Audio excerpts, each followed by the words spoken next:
Next, berikutnya adalah variabel. Ya, jadi yang tadi itu PR ya, silakan Anda explore bagaimana cara mengetahui cara mengkonversi satu tipe data ke tipe data yang lain ya, disaling silang itu gimana caranya, bisa apa enggak. Nah, silakan cari tahu. Next, kita lanjut ke variabel. Nah, variabel. Apa sih variabel itu? Variabel ini baik dari matematika atau Fasilkom juga pasti tahu ya apa itu variabel. Karena di SMA pun kita sudah diberikan pemahaman mengenai istilah ini ya. Jadi variabel itu merupakan tempat untuk menyimpan data. Gampangnya seperti itu ya. Variabel merupakan tempat untuk menyimpan data. Ya, kita memasukkan nilai apa ditempatkan di variabel. Nah, variabel ini dia bersifat mutable. Jadi dia bisa diubah-ubah, bisa kita ubah sekehendak hati kita ya. Cara mengisinya disesuaikan dengan jenis datanya. Kalau dia string, berarti dia harus diapit dengan tanda petik ya. Kalau dia integer atau boolean ya, dia tidak perlu diapit dengan tanda petik. Nah, nanti Python sendiri akan secara otomatis mengenali jenis datanya atau tipe data yang tersimpan dalam sebuah variabel. Next, yang pertama aturan penulisan variabel. Nah, ini beberapa aturan yang sudah dihimpun ya. Bisa jadi mungkin lebih banyak ya, tergantung nanti bagaimana penerimaan kita masing-masing ya. Nah, jadi kalau yang dari yang saya himpun untuk aturan penulisan variabel ini, yang pertama, nama variabel dia boleh diawali menggunakan huruf atau underscore ya, garis bawah ya. Contoh misalkan kita mau pakai variabel itu dengan nama-nama ya, dengan nama-nama, paham kan ya? Namanya adalah nama variabelnya ya. Atau kita pakai nama variabelnya adalah underscore nama atau nama underscore variabel, bebas ya.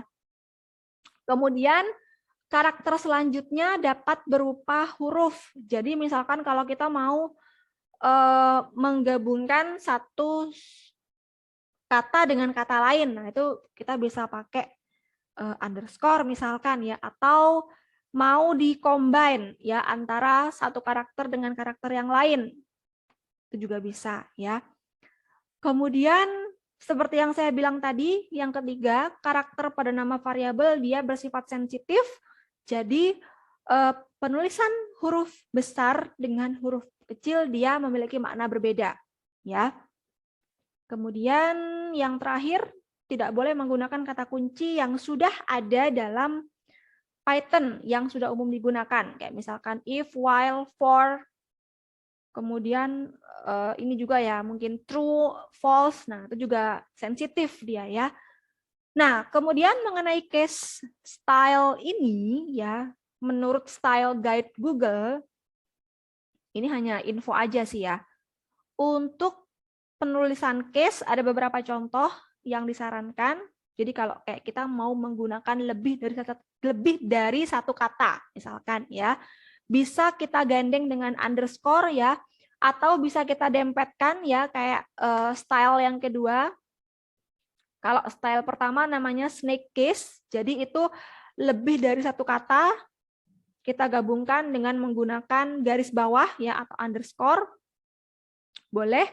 Kemudian kalau misalkan nggak mau pakai underscore, kita mau dempetin semua, kemudian dikasih pembeda huruf awalnya kita gedein, nah itu juga bisa. Atau kalau pakai style ini all caps ya, jadi semuanya kita print kapital ya, kita print besar, kemudian kita gandeng menggunakan garis bawah, atau kita gabung dengan tanda hubung. Nah, ini kayaknya yang paling akhir yang paling jarang digunakan ya. Biasanya yang paling sering digunakan itu kalau enggak pertama, kedua, atau bahkan ketiga. Tapi sekali lagi seni setiap programmer itu beda-beda ya. Oke, berikutnya membuat variabel di Python. Oke. Nah, format penulisan variabel di Python itu intinya adalah nama variabelnya sama dengan nilainya. Nah, seperti itu. Ya, intinya seperti itu. Sebagai contoh, kita lihat contoh 12, ada 3 macam variabel. Ada variabel X, variabel Y, variabel Z. Masing-masing saya tuliskan berbeda. Ya, ada yang pakai underscore, didempetin, dikasih keterangan huruf besar di awal kata, ya bebas. Nah, kalau kita lihat pada nilainya, dia juga beda-beda. Ada yang pakai string, ya. Kalau pakai string berarti kita update dengan menggunakan tanda petik, jangan lupa. Kemudian kalau integer langsung aja, ya. Kalau float juga langsung aja. Nah, ini kalau kita running, nah, jadi kalau prosesnya itu berhasil, proses eksekusi berhasil, biasanya kalau di Google Colab itu, di bagian kirinya itu dia akan muncul tanda panah, ya. Artinya bahwa eksekusi itu berhasil. Nah, tapi kalau misalkan enggak gitu ya, misalkan ini saya ganti nih.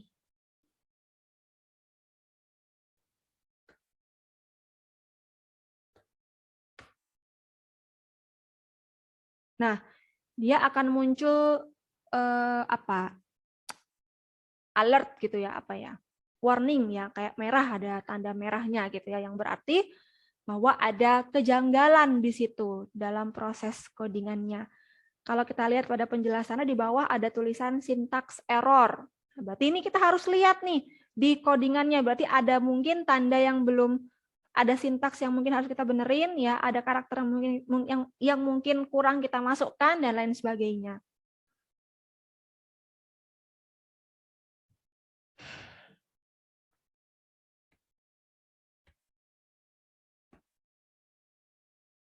Nah, seperti ini ketika kita eksekusi, dia nggak akan menampilkan apa-apa, karena hasil eksekusinya nanti bertujuan untuk menyimpan data, menyimpan nilai yang kita masukkan pada variabel. Nah, ketika eksekusi berakhir, berarti program sudah selesai menyimpan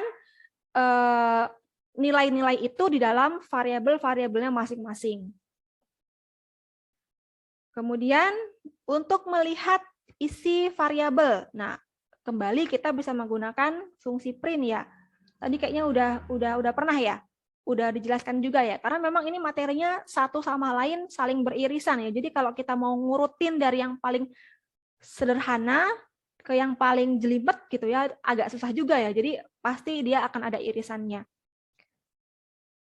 Oke, misalkan kita kasih nilai dalam variabel 1 itu adalah aku adalah variabel, kemudian variabel 2 kita kasih nilai 100, kemudian kita cetak ya. Kita tampilkan apa sih nilai dari variabel pertama sama variabel kedua. Nah, kita bisa pakai fungsi print.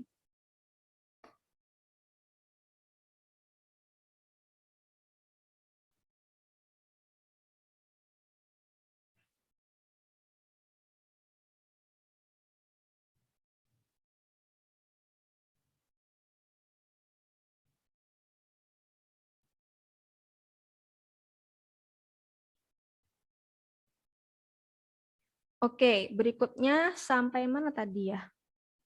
Oh, ini di bawahnya ya.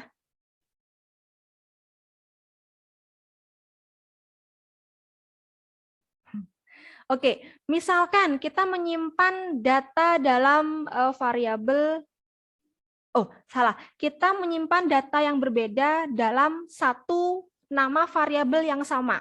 Jadi misalkan kita lihat di sel paling bawah ya, kita punya variabel namanya umur, kemudian kita isi ya nilainya dengan nilai yang berbeda.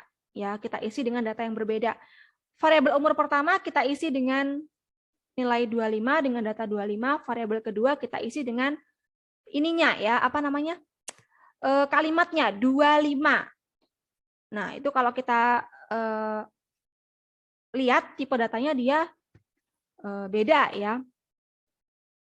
Nah, yang pertama dia tipe datanya adalah integer, yang kedua dia adalah string.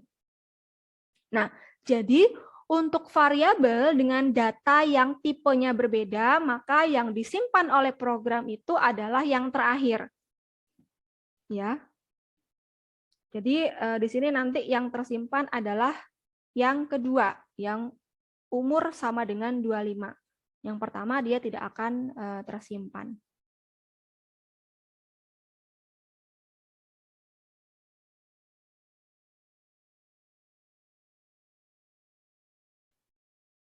Berikutnya, nah ini udah saya running juga.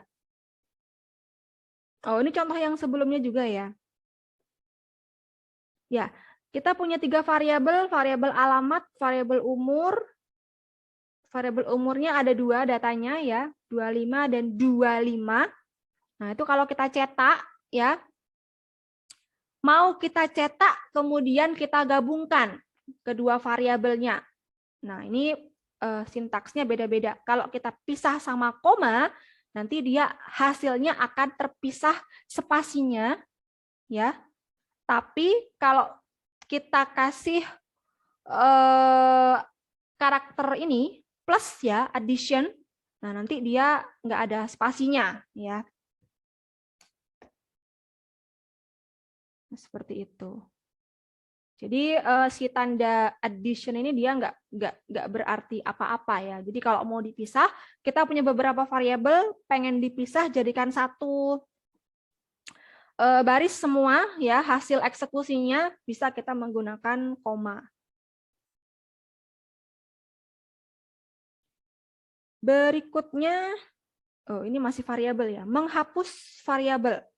Nah, bagaimana cara kalau kita sudah tidak membutuhkan sebuah variabel lagi? Nah, ini kita bisa menggunakan fungsi del. Del itu delete maksudnya ya. Kita bisa pakai fungsi del. Nah, gimana sintaksnya? Kita lihat di sel di bawahnya. Misalkan kita pakai variabel jeruk, kita isi datanya adalah pemrograman Python ya. Kemudian mau kita cetak ya. Ini kita masih mau menjalankan 2 baris yang di atasnya. Jadi kalau dia kita kita eksekusi. Oke. Jadi kalau sel ini kita eksekusi ya, maka hasil eksekusinya itu adalah hasil eksekusi dari 2 baris teratas ya. Tapi kalau kita sudah mengaktifkan fungsi del di bawahnya ini ya. Nah, ada keterangan ya, ada komentar di bawahnya itu. Nah, dia akan menampilkan sintaks error. Kenapa demikian? Karena si variabel jeruk yang awalnya dia menyimpan data, yaitu pemrograman Python, ya, yang awalnya dia menyimpan nilai, yaitu pemrograman Python, karena dia sudah di-delete dari program, maka ketika dicetak, ketika di-print, dia tidak akan menampilkan apa-apa. Ya. Di sini keterangannya adalah name jeruk tidak terdefinisi. Ya, karena sudah kita hapus ya, sudah kita delete isi dari variabel jeruk ini.